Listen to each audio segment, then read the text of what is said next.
De volta ao nosso planejamento de ensino e prática docente, hoje vamos começar a falar sobre a, toda a, o ponto de partida de um planejamento. Por onde começar e o que precisa constar em um planejamento?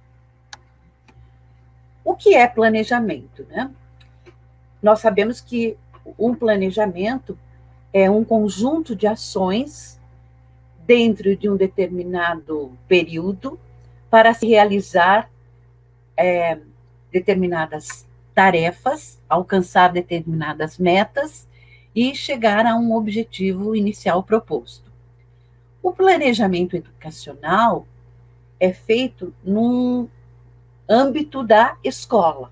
Né? Quando nós falamos do projeto pedagógico, nós estamos falando do planejamento educacional, que, segundo Fusari, é um processo permanente, crítico e reflexivo, vivenciado pelos educadores, em especial nos 200 dias letivos e para além deles. Ele é muito mais amplo do que a elaboração de planos e projetos. O planejamento é uma atitude, um valor que damos ao pensar, ao refletir. Ao fazer isso, valorizamos os educadores enquanto protagonistas do processo de educação escolar.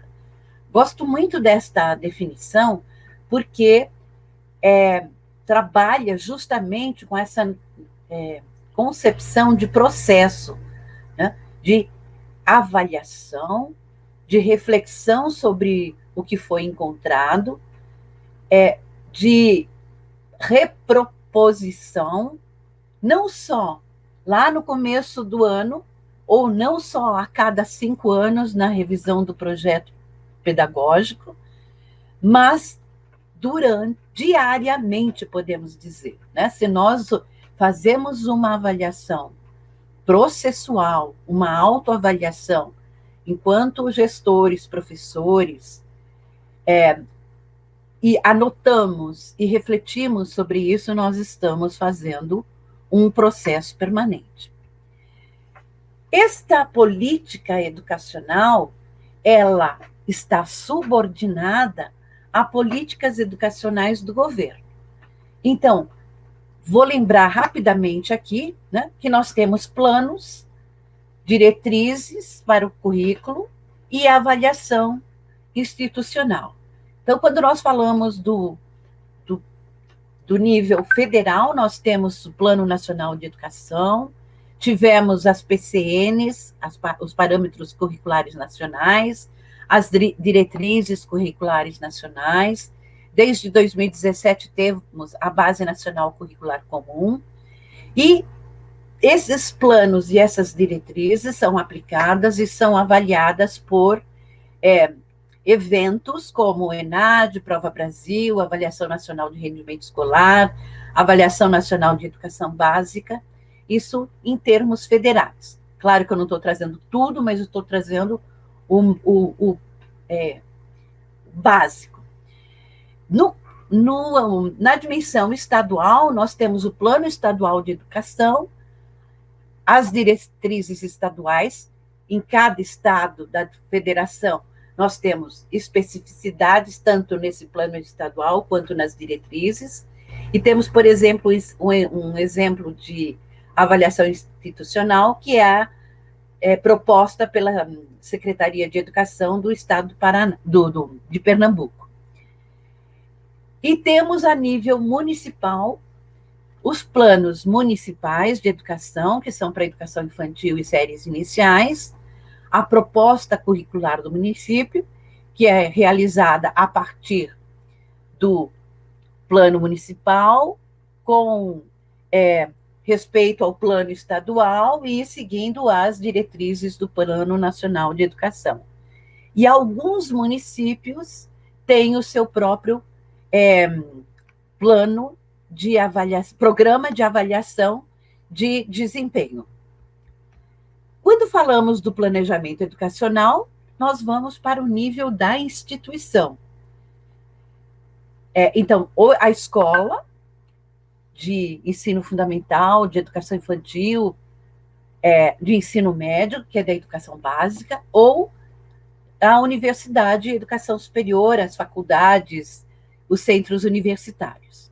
Então, temos como plano, né, o plano de desenvolvimento institucional, o plano pedagógico da escola, ou o plano pedagógico, o projeto pedagógico da escola, ou o projeto pedagógico do curso, no currículo, que vai trabalhar toda a organização da proposta curricular da escola ou do curso, e a avaliação institucional é feita por diretores, coordenadores, professores de tempos em tempos.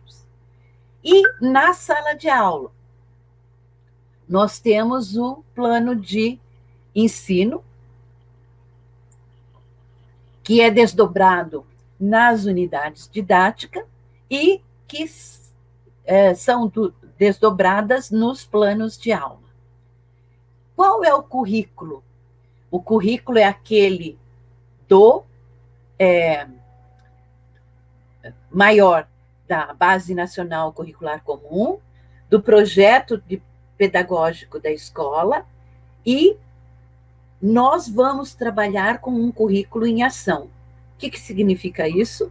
Que nós vamos adaptar aquele currículo, documento, às condições da nossa sala de aula. Para quê? Para que haja a aprendizagem dos alunos. E a avaliação institucional é feita, né, por coordenadores e por alunos. Então, e pelos professores que fazem a sua autoavaliação.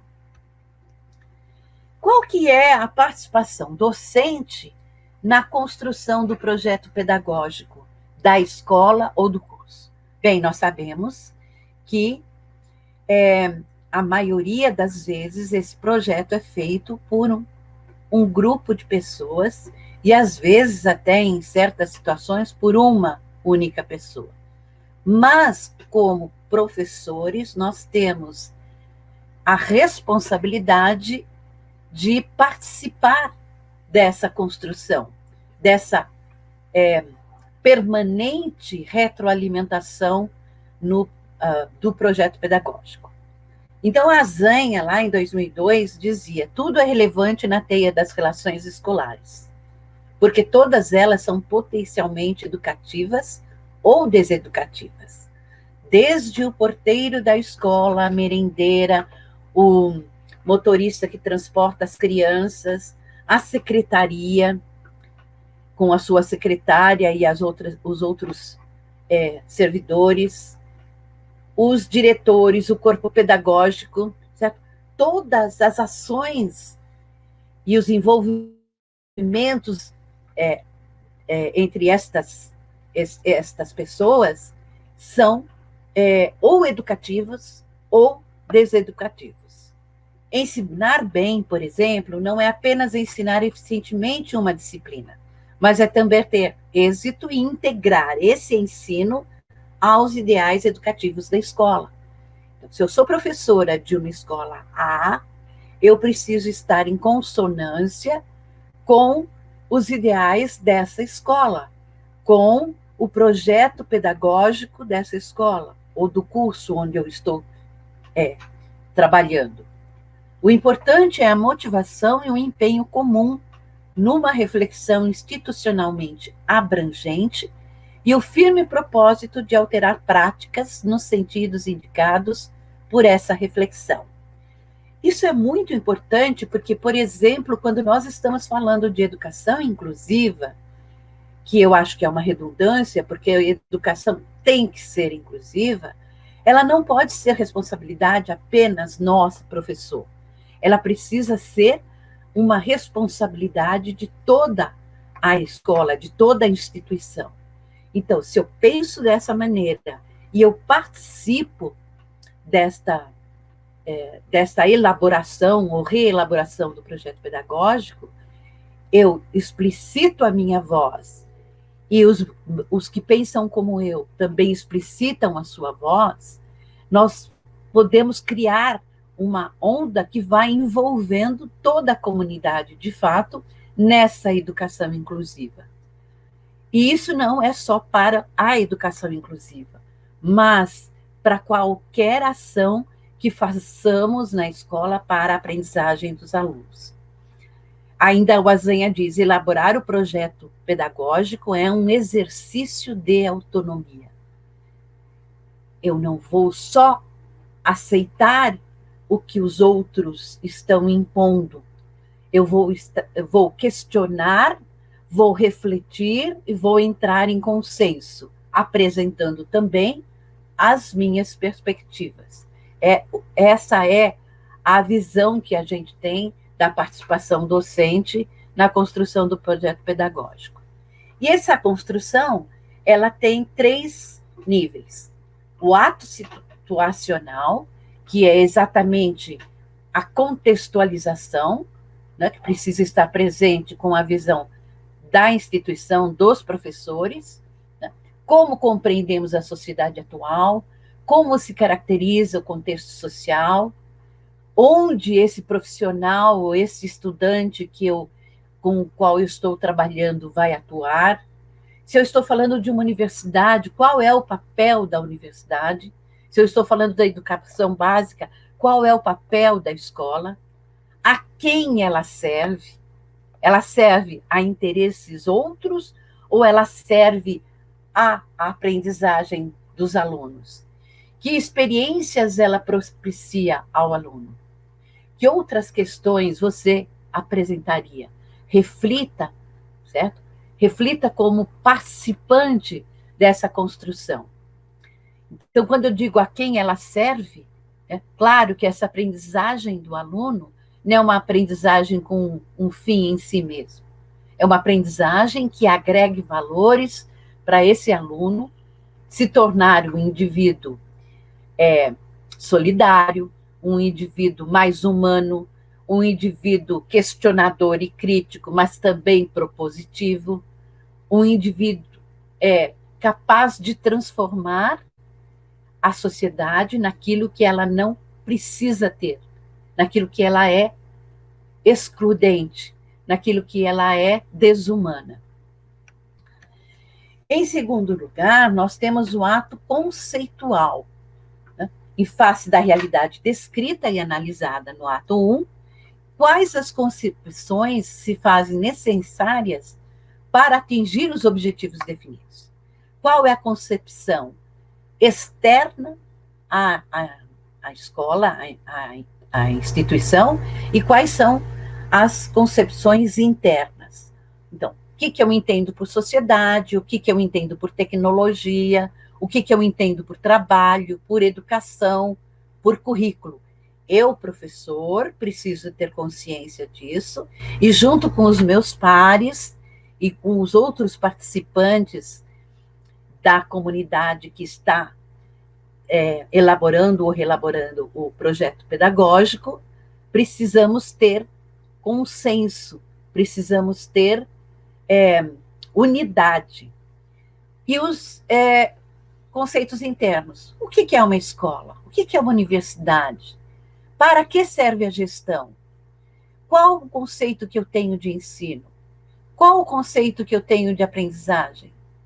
Qual a concepção de avaliação? É só mensuração?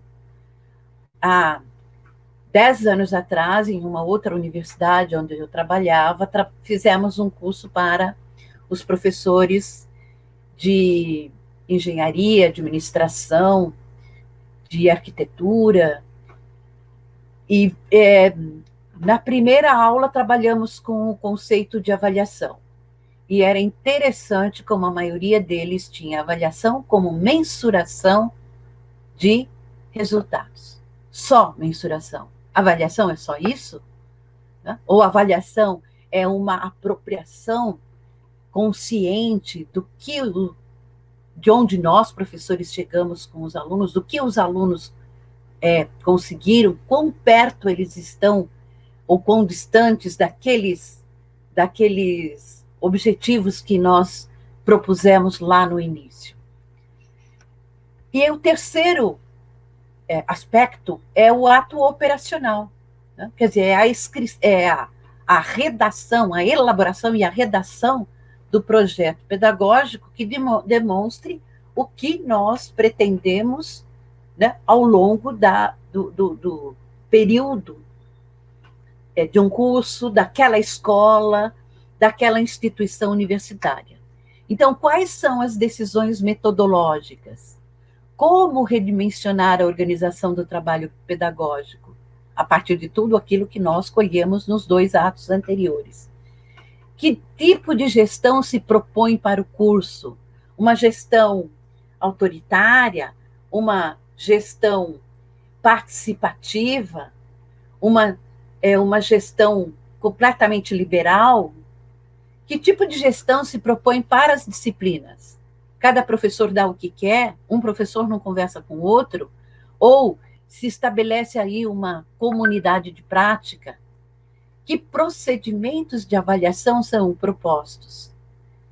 Cada professor escolhe o seu, a universidade ou a escola indica alguns procedimentos básicos. Então, aqui nós conversamos sobre essa construção do projeto pedagógico da escola, o projeto pedagógico do curso, que vai nos dar embasamento para ter uma atuação colaborativa com os nossos pares, com os outros professores. Então, participando desta elaboração do projeto pedagógico, nós podemos até criar comunidades de aprendizagem e comunidades de prática na escola ou no curso, de modo que estejamos sempre conversando sobre os resultados que estamos obtendo, do desempenho dos nossos alunos, de mudanças estratégicas ou metodológicas que precisamos ter durante a nossa prática pedagógica e que estarão reorganizadas ou reapresentadas no nosso próximo planejamento.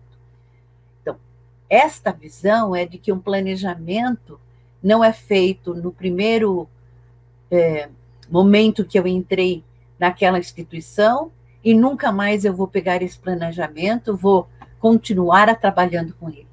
Não. As mudanças que vão ocorrendo na escola, no contexto, no projeto pedagógico, precisam se refletir no meu planejamento da minha prática pedagógica, no meu planejamento de ensino. Estamos terminando este encontro e no próximo nós vamos falar sobre o planejamento de ensino.